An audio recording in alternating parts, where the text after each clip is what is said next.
Degree అందరూ ఇస్తారు. Career కి క్లారిటీ ఇచ్చేది మాత్రం కాన్ఫిడో. బెస్ట్ యూనివర్సిటీ సీట్ తో పాటు సెటిల్ అయ్యే స్కిల్ కూడా గ్యారంటీ. సో నాకు కొంచెం I'm not used to it. Yes. అంటే మీరు you're person of a different mind set అండి.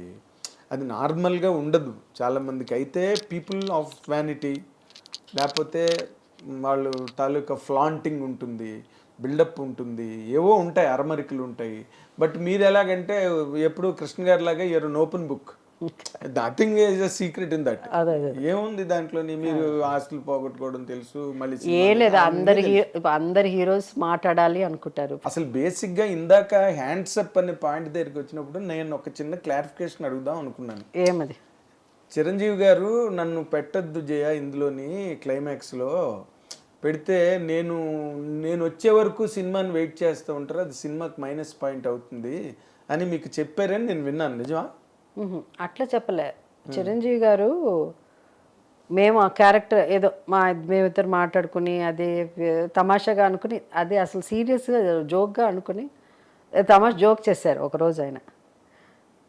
నేను మాట్లాడుతూ ఉంటే, షూటింగ్ జరుగుతూ ఉంటే, మా నాగబాబు గారు షూటింగ్ జరుగుతూ ఉంటే, సరే మేమిద్దరు ఫోన్లో మాట్లాడుకుంటా ఉన్నాం సార్. ఏదో చెప్పి ఏదో నాగబాబు గారు ఏదో తెలియదు, నాకు గుర్తులేదు. ఏం ప్రొడ్యూసర్ అమ్మగారు ఏంటి మా క్యారెక్టర్ ఇస్తారా జోక్ అనమాట, జస్ట్ ఫ్రెండ్లీగా. అది నేను ఊరికే చెప్తా అనుకుని మాట్లాడుతూ ఉంటే సడన్గా ఒక క్యారెక్టర్ అట్లా, అప్పటికి సినిమా ఇంకా జరుగుతుంది, ఇంకా చాలా జరగాలి.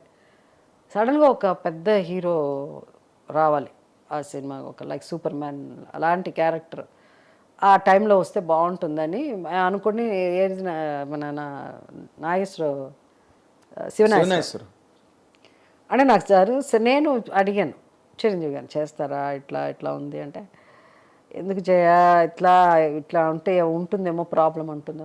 ఫస్ట్ ఆఫ్ ఆల్ మన వాళ్ళకి ఇంకా స్పెషల్ అపీరెన్స్ అంతా మన జనానికి అర్థం, ఏంటి చిరంజీవి గారు చిన్న వేషం వేశారు అంటారు. అంటే ఇప్పుడు ఆ టైంలో మనకి బాలీవుడ్ మనకంటే ఎక్కడో much ahead of us. Amitabh Bachchan గారు సడన్గా అలా వాక్ చేసి రావడం, ఇలాంటివన్నీ ఉంటాయి. They like more like Hollywood లాగా అట్లా నడిపిస్తాయి అలా అని. సో మనకి మన జనానికి ఇంకా ఆ లెవెల్కి ఇంకా మన వాళ్ళకి అర్థమవుతుందో లేదో అలా అని, లేదని మీరు చేస్తే బాగుంటుంది అలా అని. సో అప్పుడే ఆయనకు వచ్చిన డౌట్ ఉండింది. దాని తర్వాత పోస్టర్లు వేద్దామని అనుకున్నాం. ఆయన అప్పుడు చెప్పారు వేయొద్దు, ఎందుకంటే నాదే ఇంపార్టెంట్, తీరా వచ్చితే లాస్ట్లో కనిపిస్తాను అది అని. బట్ అది మంచి సినిమా. అది హ్యాండ్స్ అప్ అన్నది ఒక ఒరిజినల్ వర్షన్, అంటే inspiration of some Hollywood film. అంటే మణి ఎలాగో అలాగే దాని కంటిన్యూషన్ సీక్వెల్ అన్న, కానీ సేమ్ స్టార్స్ కొంచెం యాక్ట్ చేసిన సినిమా ఇది కూడా, హ్యాండ్స్ అప్ కూడా. తెలుగు మణి కాదు నేను మాట్లాడే original versions of English Hollywood films. ఇవంతా inspired by Hollywood films, English pictures. అప్పుడు మేము అనుకున్నప్పుడు అదన్నప్పుడు నేను ఈ స్టోరీ లైన్ ఊరికే ఒకసారి చిరంజీవి గారితో మేము ఇద్దరు మాట్లాడుతూ ఉంటే చెప్తా ఉంటే, అరే భలే ఉంది, అది తెగ నవ్వుకున్నాడు ఆయన చెప్పిన ఇన్సిడెంట్స్ అంతా. సరే సినిమా అంతా అయిపోయింది, ఆయన యాక్ట్ చేసేసాడు, అయిపోయింది. ప్రివ్యూ వేసాం ఇక్కడ ఫిలిం ఛాంబర్లో. చిరంజీవి గారు కొన్ని ఏమంటారు డిప్లొమాటిక్గా ఉంటారు కొంత. ఇది ఆయన కూడా బయటకు వచ్చినప్పుడు ఆయన కూడా బ్యాడ్ యాక్టర్. అంటే మేమంతా యాక్ట్ చేయలేం నిజంగా, మాకు భయం. అందుకే ఏదైనా సినిమాలకు వెళ్ళినప్పుడు బయటికి రాగానే నిజం చెప్పాలి కదా, అక్కడ మనం నటించలేము. మేము అంత దాసినారాయణరావు గారు అంత గొప్ప రైటర్స్ కాదు, ఆయన మొత్తం వేరే చెప్తాం. మాకు ఎన్నో వండర్స్లో ఆయన ఒక వండర్. ఆయన అంత ఇది కాదు. చిరంజీవి గారు కూడా సినిమా చూసా, ఇప్పుడు నేను చేసేది ఏమనుకుంటుందో, లేదా మా తమ్ముడు చేశారు, నాగబాబు చేశారు ఏమనుకుంటుందో అనుకోవచ్చు కదా. ఆయన షో అది, ఆయన షో. సరే బయట నిల్చున్నాను, ఇలా బయటికి రాగానే ఫేస్ మొత్తం మారిపోయింది. సినిమా హిడెన్ లైక్స్ ఆయనకి కొన్ని నచ్చలు, అంటే ఆయనకు ఒకలా అయిపోయి, సరే నేను తర్వాత మాట్లాడతా అని నన్ను వెళ్ళిపోయారు. సో ఆయన హిడెన్ లైక్ ద మూవీ. వెళ్ళిన తర్వాత చెప్పాడు, నువ్వు చెప్పినప్పుడు నాకు ఎంత నవ్వు వచ్చింది, అదేంటి ఆ సినిమాలో అక్కడ కనిపించలేదే ఎలా అన్నారు. ఏమోనండి ఇదేని సో అలాంటివి జరిగింది. అదే అది ఒక్కటి క్లారిఫికేషన్ అడుగుదాం. తర్వాత మీరు బాలకృష్ణ గారితో సినిమా చేద్దాం అనుకున్న ఒక ప్రపోజల్లోకి వెళ్ళారు కదా. ఆల్మోస్ట్ షూటింగ్ అనుకున్నాం, అన్నీ అయిపోయి అంతా జరిగింది. లాస్ట్ మినిట్లో అదే అదే ఆ దేవి ప్రసాద్ గారికి వెళ్ళిపోయింది ఆ సినిమా. ఈ సత్యనారాయణ గారి డైరెక్షన్. బట్ ఆ సినిమా పెద్ద హిట్ అయింది తర్వాత, బాలతో తీయాల్సింది. అదే సో బాలకృష్ణ అల్లుడా మజాకా ఏం గుర్తులేదు నాకు. ఏం సినిమా గుర్తులేదు. నితిన్ గారు వాళ్ళిద్దరు అప్పుడు కొంచెం అప్పుడే తను ఒక వాళ్ళు ఎక్కడో కలిసి used to be friends, Nithin గారు బాలకృష్ణ గారు అంతా. ఓకే, అది ప్రాజెక్ట్ ఆగిపోయింది. అవును, ప్రాజెక్ట్ అయిపోయింది. అది జరిగి ఉంటే బాగుండేదేమో కదండి అప్పుడు బాలకృష్ణ గారితో. అంటే అది బాగా మంచి బిగినింగ్. అది ఇప్పుడు కాదు, అది ఎప్పుడో. ఈ సత్యనారాయణ గారు అప్పుడే రైజింగ్ టైం. నాకు అది గుర్తు కూడా లేదు నాకు అది.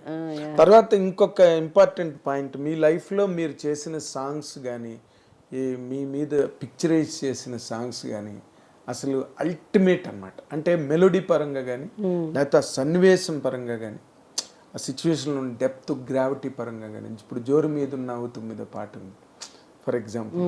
మీరు అలాంటి పాటలు ఒక 100 ఉన్నాయి మీ మీద పిక్చరైజ్ చేసిన.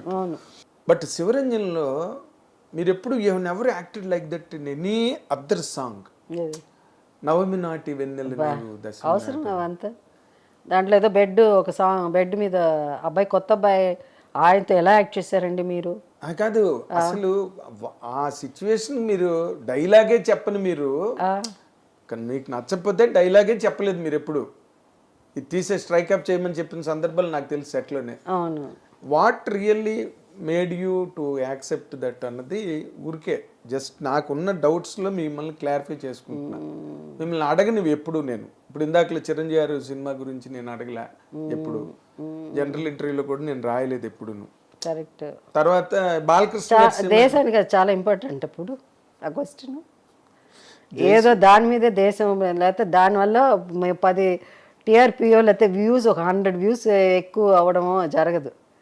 మన ఇప్పుడు నేను మాట్లాడే కొద్దీ చూసే సోషల్ మీడియాలో ఉన్న ఫ్యాన్స్ కూడా వాళ్ళ ఆలోచనలు మార్చుకుంటారు. మేడం, మీరు very conscious of social media nowadays. I'm not conscious, I'm least bothered. Conscious అన్న, కాన్షియస్ అదే you have never been conscious కాదు. ఐ మీన్ హౌ, వాళ్ళని తప్పు చెప్పడానికి లేదు కదా. ఇప్పుడు మీలాంటి వాళ్ళు అడిగానే వాళ్ళు మొత్తం ఇంటర్వ్యూ పోయి దాని మీద ఇది పోతుంది. అవసరమా నన్ను మంచి మంచి మాటలు మాట్లాడుకుని మహిళా ఏంటి ఉమెన్స్ డే సందర్భంగా అనుకున్నప్పుడు మంచి స్టేట్మెంట్ మంచి, అదే మగవాళ్ళు తెలుసా, మగవాళ్ళ బుద్ధి అదే. వినండి, మగవాళ్ళు కాదు మీ ఫ్యాన్స్ అండి బాబు, ఆగండి.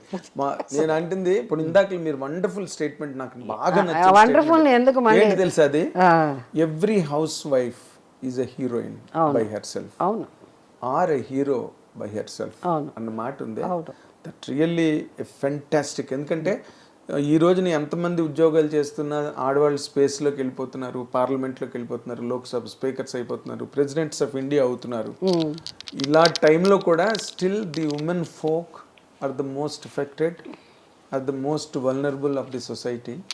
అలాంటి చోట హౌస్ వైఫ్స్ మ్యాక్సిమం అంటే వాళ్ళు మౌనంగా భరించి అన్ని మౌనంగా కడుపులో పెట్టుకుని సంసార బాధ్యతలు.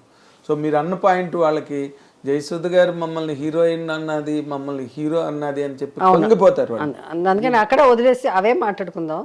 మళ్ళీ వేరే నవమి నాటి కాదు, అస్సలు జాబులే వద్దు, ఏమొద్దు, నవమి వద్దు. మనం అన్ని తెచ్చుకోవచ్చు. ఇప్పుడు ఏఐ వచ్చేసింది కదా, దాంట్లో మనం జాబులు తెచ్చుకోవచ్చు, నవమి నాటి తెప్పించు, అన్ని తెచ్చుకోవచ్చు, అవేం వద్దు. కానీ ఇంకోటి ముఖ్యంగా ఏంటంటే మన 33% ఉమెన్స్ ఇదే రిజర్వేషన్. బట్ 33% మహిళలు ఎక్కడ కనిపించడం లేదు. అంత పర్సంటేజ్ ఉందా? లేదు. పాలిటిక్స్లో లేదు. What about other departments? Nowhere complete 33% is implemented. But మనం ఎందుకు అంత సెలబ్రేట్ చేసుకుంటున్నాం? ఏది ఏం సెలబ్రేట్? ఇంప్లిమెంట్ అయినప్పుడు. ఇంప్లిమెంట్ అవ్వలేదా? అవనప్పుడు still it has to pass అనుకుంటా. ఇంకో ఎవ్రీథింగ్ ఈజ్ ఫ్రేమ్డ్ అండి. బట్ అది ఆ ప్రాసెస్ లో 33% ఈజ్ నోవేర్ అంటున్నాను. అవును, ఓకే ఓకే. ఇప్పుడు రాజశేఖర రెడ్డి గారి గవర్నమెంట్లోనే there were more women ministers, okay. తర్వాత ఎక్కడ లేరు. రాజశేఖర రెడ్డి గారు మాత్రమే యాజ్ చీఫ్ మినిస్టర్ ఆయన ఎక్కువ ఇంపార్టెన్స్ విమెన్కి ఇచ్చారు.